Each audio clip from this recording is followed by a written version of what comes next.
Good morning every day on this Indian summer, beautiful, smoky, cloudy day here in Asheville, North Carolina.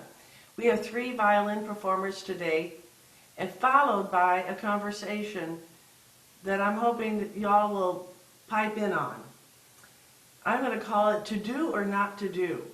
And it is about whether to listen to music that we're working on while we're learning it. The pros and cons, and at what level it works and at what level maybe it won't work. So we'll get on right now with our first performer, who is Naomi.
All right, great, thank you.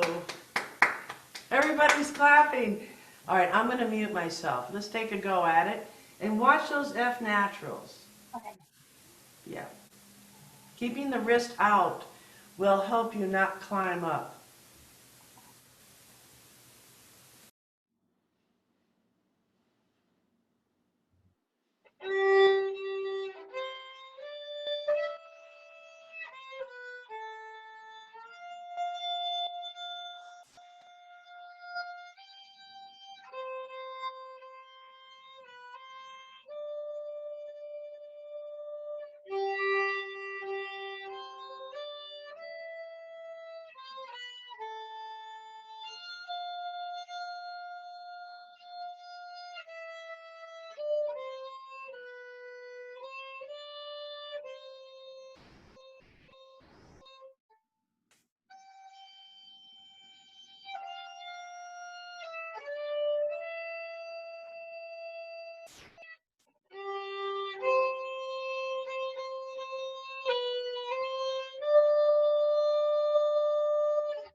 That was much better. I like that a lot. I like that a lot. And thank you for fixing the rhythm. You're welcome. So how did you do that in your mind with your dotted quarter notes? um, well, like you told me, was um, well, how did I play it? That, or Yeah, when you fixed the rhythm, were you counting numbers in your head? oh yes, I was kind of moving my lips a little to remember. I was like whispering to myself. Good, I good. always, yeah, Well, it was much better. It was much better. How did you feel when you were playing it? better than the first time. I was really nervous and my bow was like shaking. I don't know if you could hear it, like the first 2 times when I was doing. I didn't hear the bow shaking, Oh, but good. I did feel some emotion in a couple parts in this piece. Oh, yeah. I have this idea. I wish that if I had techies over here, I would love to do a thing where everybody's on screen and whenever they feel emotion in the performer, they go like this, you know? Oh, yeah. And then you could listen back to it and you could know what points, cut through cyberspace, which points communicated. Hi, Bill Sweet. Welcome. You're probably muted. Thanks for coming. All right, we are going to go now to Abigail.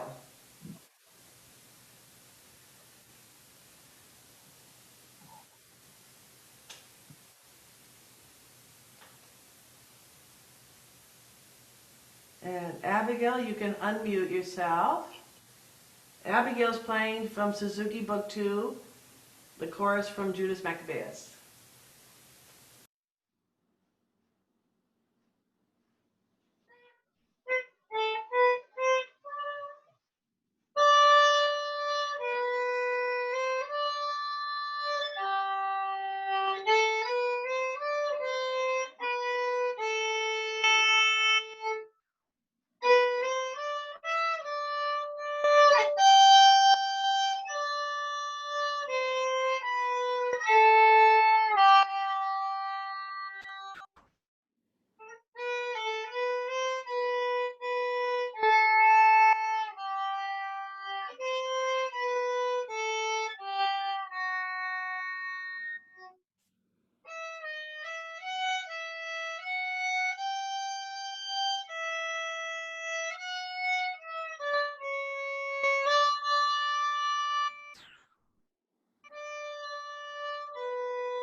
All right, good. Thank you, Abigail. It was, I thought your intonation, your tone was nice and clear through the whole thing. It was a bit on the slow side, and sometimes one of the biggest challenges when we're playing slowly is to keep the line moving through. So think of a horizontal line rather than the fingers going up and down.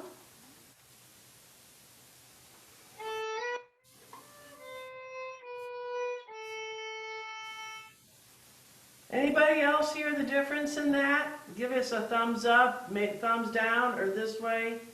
Did everybody hear that? Good. We've got some good sets of ears out there. Can you play the first line again and just incorporate that minor change?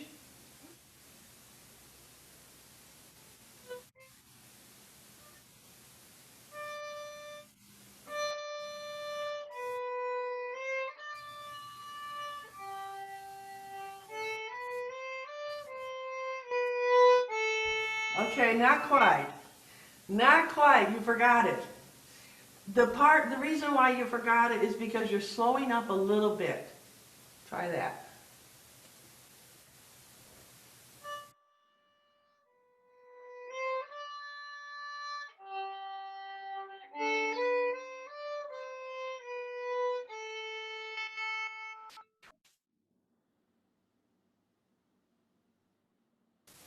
Very nice. Let's do one more line. The second line. And you have those running notes again. So let's do the same thing.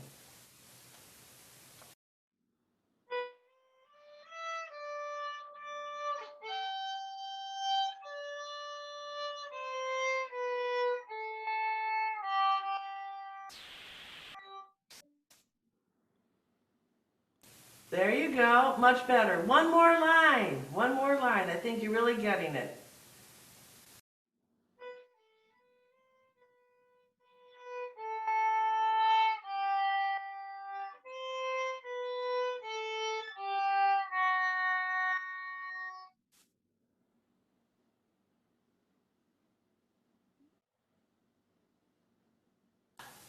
There we go. To find the mute and the unmute. Good. Much better. So you want to think of whenever you have these running notes, that it's moving forward. So I liked it. I thought you picked that up on that very quickly. All right. Thank you so much. Thank you so much. And then we have Anissa. Yes. And this is playing Wohlfahrt, a duet from Opus 38. It's 107. And she's playing with a recording of the other part.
I don't know, but I thought you stayed very well with it, and it was beautifully in tune.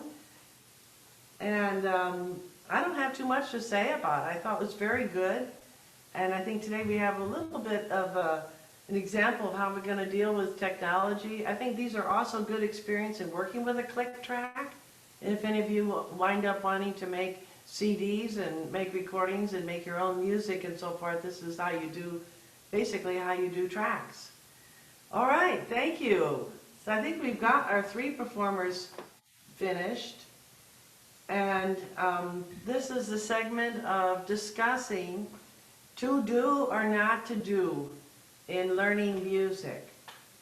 Do we listen to other people playing the piece that we're working on while we're working on it? Or do we work on it first and then get some other points of view about it?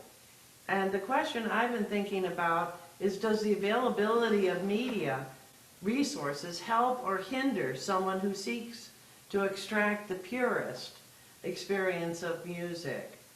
Are the performers today better than, say, of the 1800s, early 1900s?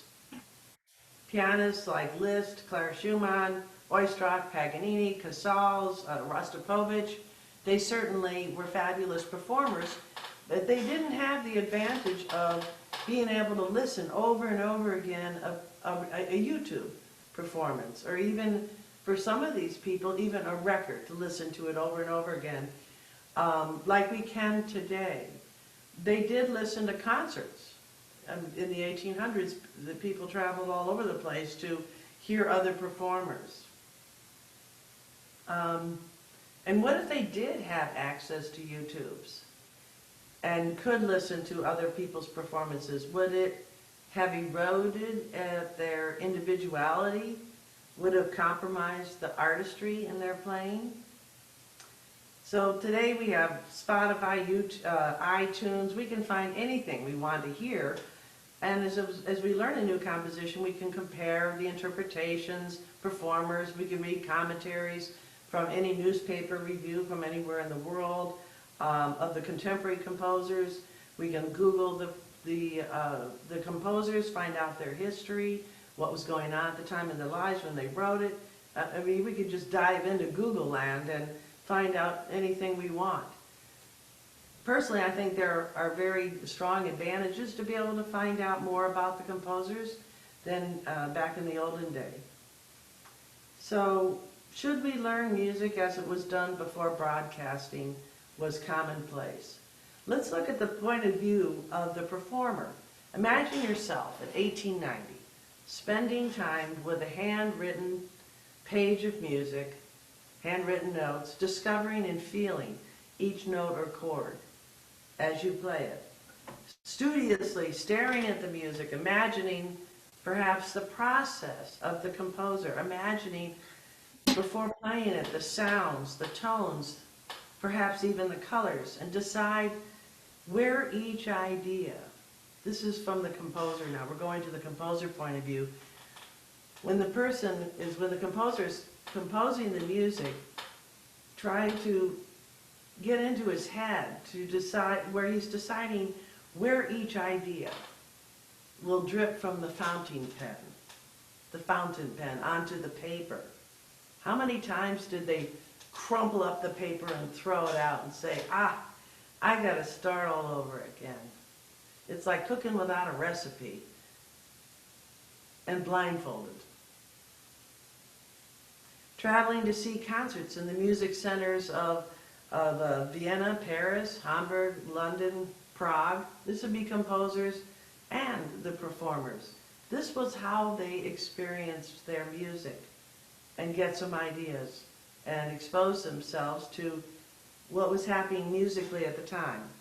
And I would imagine that the performers would love to bump into a composer at a coffee shop, have a symposium, talk with some writers, painters, artists, discuss the current events, the politics, the books of the times, new ideas, and like a lot of my friends do, we try to solve the problems of the world and music. So now let's look at it, the point of another idea from the point of view of the composer.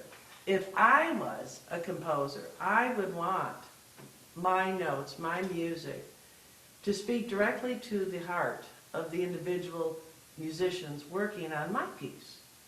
I would want to express the signs of the times in which I was living, for the listeners to know what was going on in my life, in the world, in my world, in the world at large at the time I'm writing it. I don't think I would be wanting them to be listening to how everybody else played the piece and then copy bits of this person's performance, bits of that one, and parts, and put it all together and perform it. To me, it seems a little silly. I think of it as the organic process of making soup. Do you make it with fresh vegetables or freeze-dried green beans and onions? So I thought we would talk about conservatories a little later, but let's open this up to some discussion. We're going to put a little time limit on it at about 6-7 minutes. So does anybody would like to pipe in on their thoughts about this topic?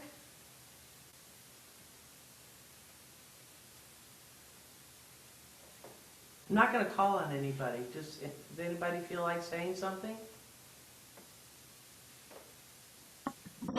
I'll say something. Can you hear me, or am I muted?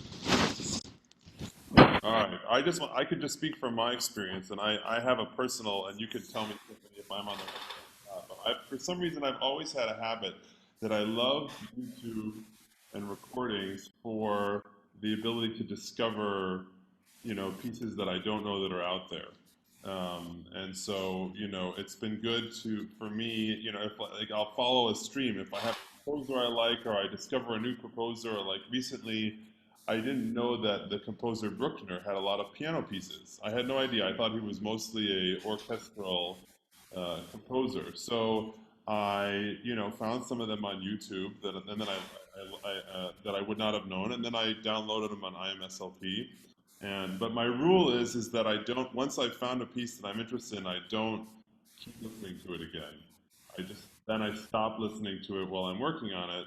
You know, if it comes back up, you know, or if I really like it and I buy the recording for my, you know, for my iPod, that's one thing. But I generally, unless there are some exceptions when I have not been able to figure out a rhythm, and then I cheat by listening to somebody. But that doesn't happen that often, I promise. But I'm admitting that I do that sometimes. Um, but I don't listen to it for other people's interpretation or, um, you know, because I've seen the extreme of it. You know, there's some people, especially here in the Middle East, where they don't learn to read music. Like I know there's one really good, like 10-year-old girl. She can't read music. All she does is copy her teacher. It's like it's really a strange way to do it. But I think it is. I'm sure there's pluses and minuses to both approaches. But I think that it, you know, it is a blessing to have YouTube and this exposure to different pianists and different interpretations. And like I've also looked at, you know, historical um, performances by Vladimir Horowitz and Alicia de la Rocha and some of these real. And I think it really is a gift to be able to see them and how good they are, and also to see, you know, that they also make mistakes. I mean, there's a lot that you can see from live, you can learn from having access, but you know, at some points it's too much. Um, but that's my experience with it. Those are some great ideas. When you were talking about the past, I was thinking about in the 1800s, 1700s, when there were performances of orchestra things. How many rehearsals did they have to put this all together? How difficult was that music to read?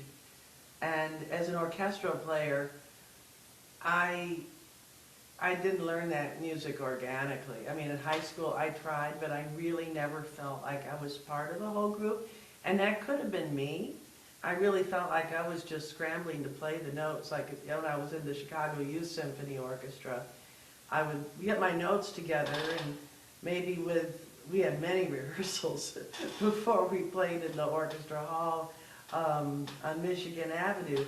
But today, when I have an orchestra job, oh my gosh, I mean, I do listen to the recording and sometimes even play along with it so that I know where I'm fitting in the harmonies and so forth.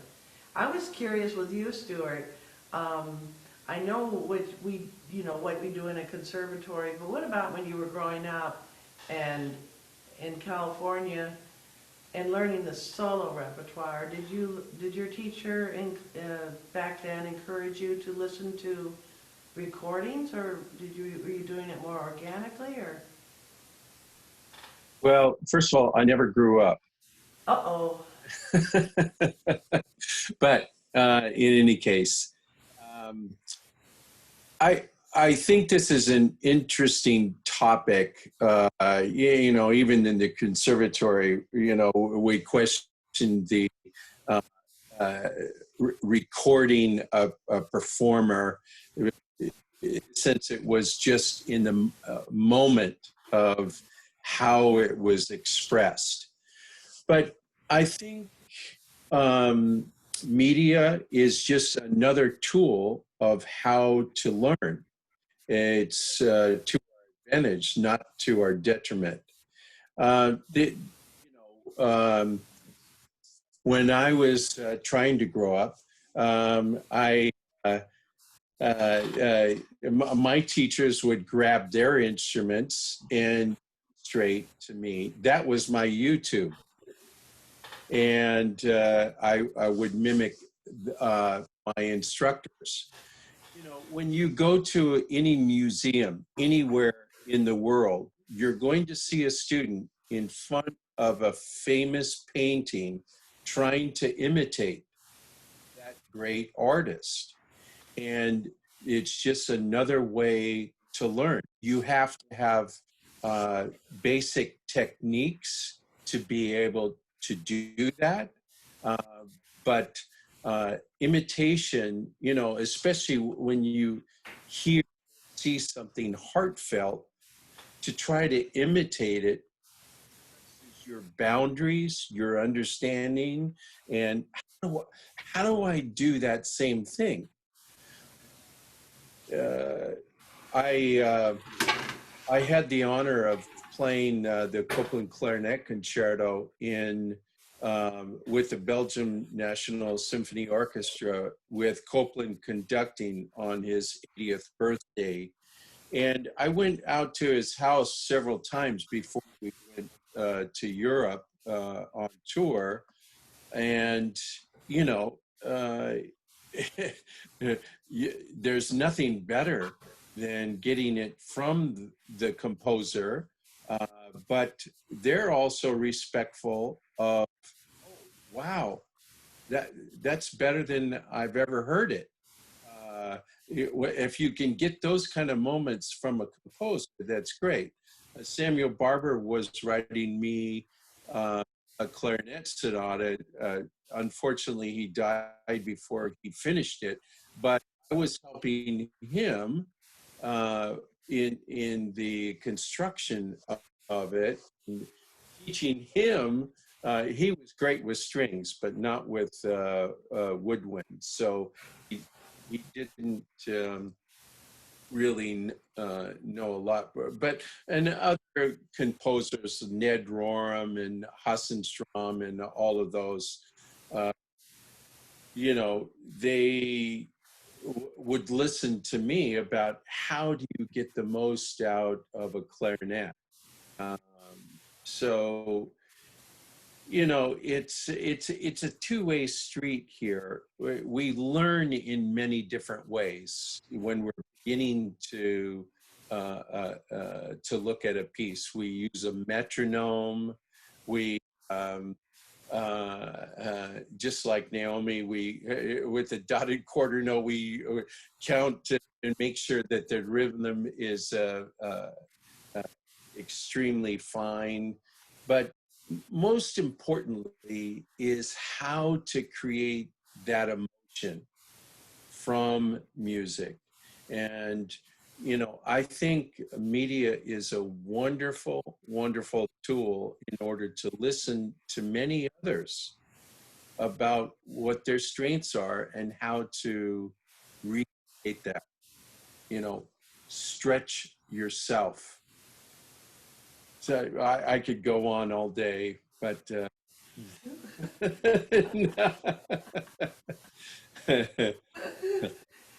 Well, while you were sharing about that, I had to jot something down because before it flew out of my brain. But I read a quote recently, a few months ago, about how the best authors steal from other writers. Yeah, people that are writing, that they see a little snippet, a little phrase or something, they'll jot it down, and then they'll go and steal from them and apply it to something else. And I'm working on a book now, so that I've been applying that liberally.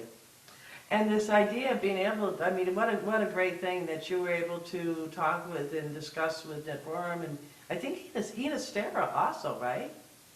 Yes. You forgot that one. Okay. You know, to discuss these things, and I've done a little composing myself, and we had 2 rehearsals to put this together before it would be performed live and recorded. And the piece that I had done, I had orchestrated something that off of something I had recorded inside the Great Pyramid in Egypt.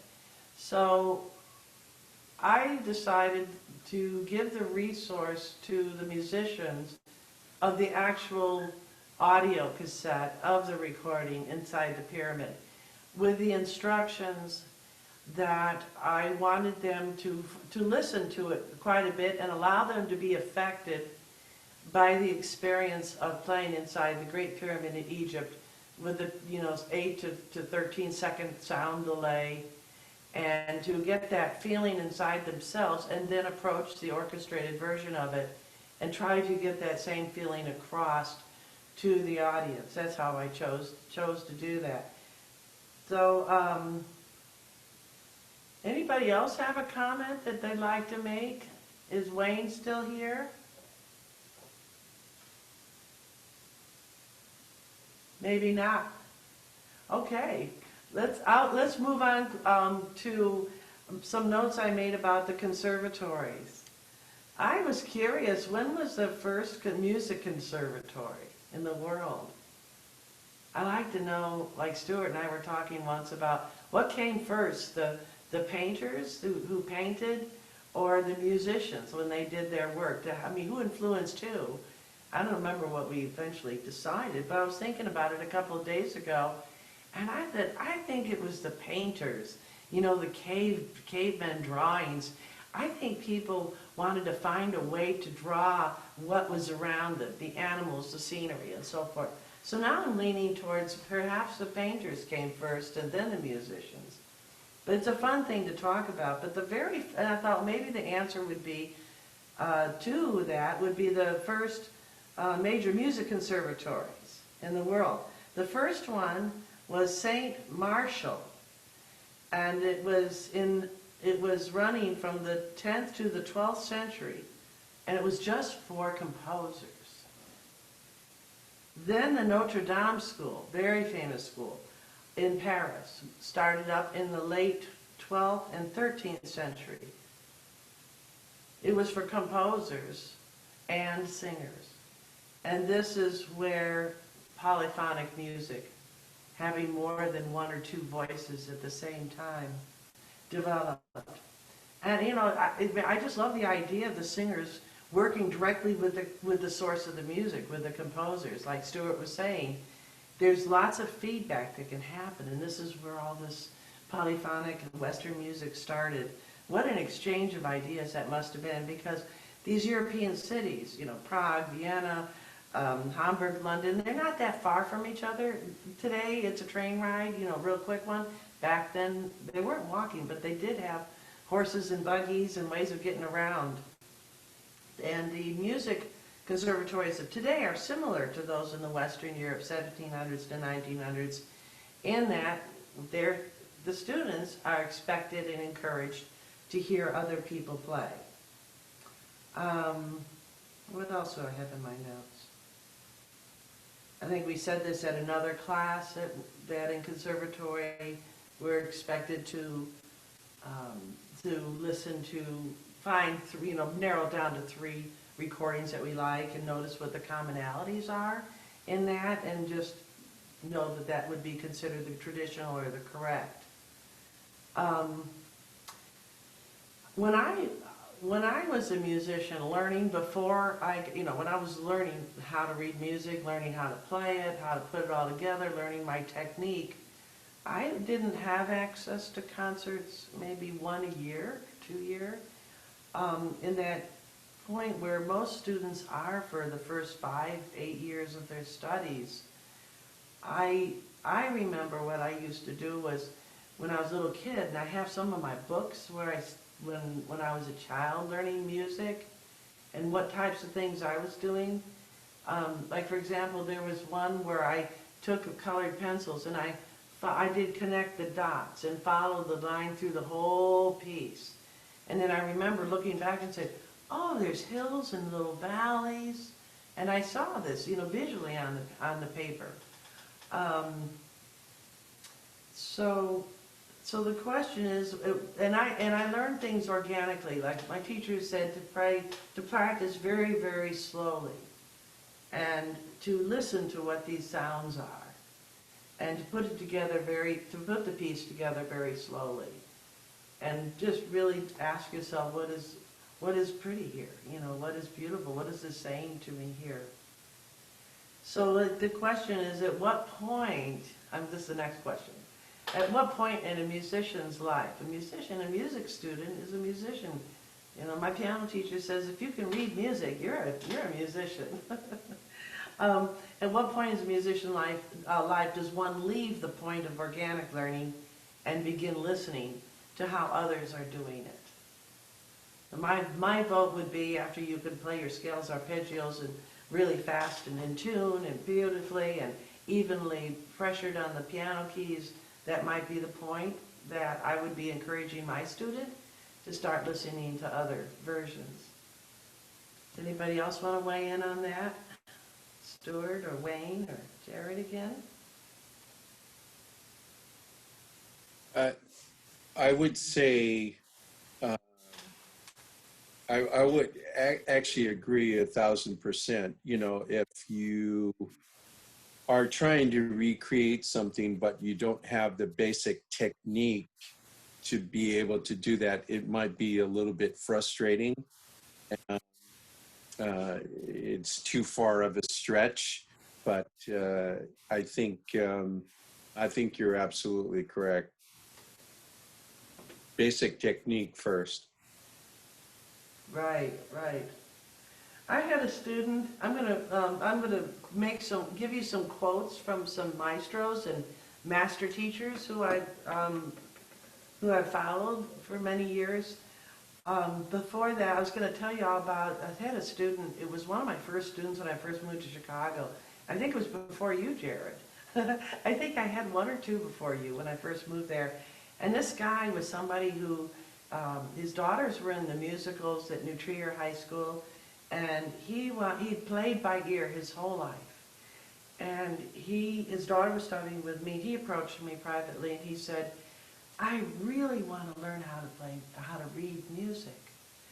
And he said, "I've gone to all these different people, I can't read it. Like they teach me, I can't read it." And I looked him straight in the eye. I said, "Are you cheating?" And he said, "What do you mean?" I said, "Well, if you've got the name of a piece, don't you just go on Google or go on YouTube and find it and listen to it and then just copy it?"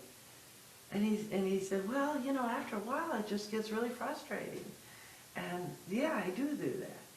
And I said, "Well, then you're not going to learn how to read music, are you?" I said, "Okay." Then I asked him, "Why do you want to read music? You're playing beautifully. Your technique is good." And he got his technique just from copying music and finding the only way he could do it was to do it right. It was a lifelong journey for him. He was probably in his 40s when I met him. So I said, "Why do you want to learn to read music?"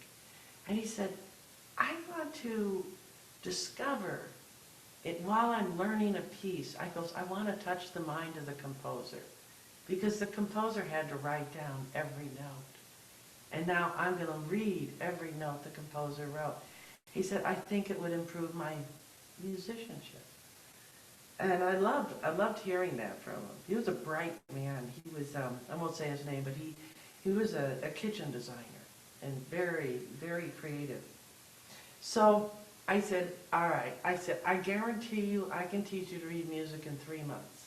And he goes, "Oh, I'm so excited." And I said, "But we're going to sign a contract." So I said, "For the next 3 months, you're not allowed to listen, or even, you can't listen to the music I'm going to give you to teach you how to read music."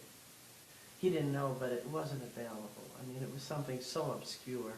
Even if he heard it, I doubt he could play it. So, and I said, "So that's what you've got to do. And halfway through it, I'm going to give you a piece by Bach. And we're going to apply what you learned in the first 6 weeks into the next 6 weeks. So it's a 3-month course." So he said, "I'm in. I'll try it. I've tried this before. I'll try it again." So he signed the contract with me, and I said, "If you break the contract, we're done. I'll work with your daughter, but then we're done, Because these people are really hard to teach, these ones who play by ear. Oh, my gosh. So anyway, he did learn to read music. But I loved his comments about why he wanted to learn to read music. It is a tedious process. I wanted to share that with people that maybe wondered why bother. So I wanted to read a few things from some people that I really admire. One of them I went to school with. His name's Andrew Sturman. He knows I quote him sometimes, and he likes that. But this is what he has to say about making music. I'm just going to read 2 paragraphs from him and then a couple of short snippets from some composers. Andrew says, our opportunity as musicians is to uncover within ourselves the truths we have to hear. I'm thinking about that. If we go deeply enough, our personal truths will become universal. And we will have the chance to take listeners on their own journey as we take ours. That's how music works all around the world. From this point of view, audience will always be there for us, since every human has a need to uncover the deeply personal. Since not everyone can take the time or has the inclination to become an artist, our role is to function for ourselves and for many others as well. If we do this with integrity and skill, we will transform ourselves and be of deep service to the world we live in. That's the power within music. The reason why we discuss the details of playing with so much excitement and passion. This is why I like to do these classes. That's my comment. So I love what Andrew has to say about this. I think it gives a sense of purpose to the long journey we are all on. Everyone who's here in this room together on Zoom. Now, Robert Schumann, he said, read a lot of music. This will develop the internal ear to its keenest. Do not play a piece before hearing it very clearly in your mind. So now we're going back to what I mentioned before. If not everybody can look at a piece of music and hear what it sounds like in their mind. But like when I was a little kid, I was connecting all the dots. You know, I was looking at a lot of ink on the page, and I knew there was a lot of activity there. Then there was circles and half notes and whole notes. I go, ooh, that's a little spaced out feeling. And I got some impressions just from looking at the page.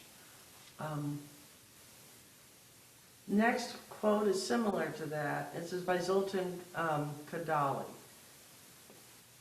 We should read music in the way that an educated adult will read a book. In silence, but imagining the sound. Johannes Brahms. I tell my piano the things I want to tell you. Brahms is a pianist. You can say the same thing about violin. I tell my violin the things I want to tell you. I'm telling you something. Will you be my partner? Of course. Then we put it up. And we put the bow to the string. We inhale, and then we play. To me, this means that what Brahms' statement means is that our music must come from within us, communicated into the instrument, and then out to the listener. Not feeling the emotions of somebody else and copying it. Now, we're not talking about when we get to a higher level of playing, like Stewart was talking about. I'm talking about when you're in the initial stages, the first 5-8 years of learning music and learning how to play. Jacqueline Dupre said, playing music lifts you out of yourself into a delirious place. To me, this is part of learning the piece, allowing the music to speak directly. Felt in my fingers, note by note. Play slow enough, where you're not only feeling it here and in here, you play it slow enough to let that feeling go right to your fingertips. For violin, for piano.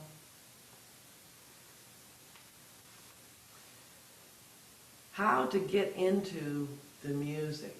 That's what we're talking about, getting into. Putting ourselves into the music and allowing the music to go into ourselves. Play slowly, listen, be aware. Be aware. Ask yourself constantly, what is beautiful here? Where is the beauty? Which phrase, which note? How to be funny. When I lived in New York, I read Lenny Bruce's book, the autobiography. People asked him, how do you be funny? And he said, be aware of your surroundings. Ask yourself constantly, what is funny here? Look on the playground. Look at people walking in the park.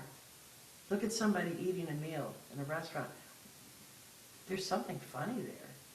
We're going to look for it. And finally, how to be happy. How do we be happy? We be aware. And we ask ourselves constantly, what is here to be grateful for?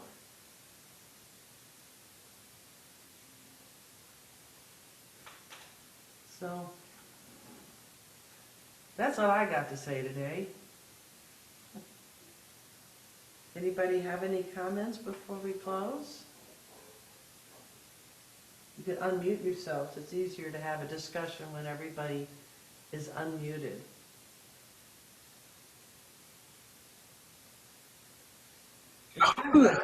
Hello there. Who was the one who said, I tell my piano, I tell my piano what I want to tell you? What was that? That was Johannes Brahms, Bill. Do I have the right phrasing on? I tell my piano what I want to tell you. I tell my piano the things I want to tell you. That's terrific. I'm glad you enjoyed that.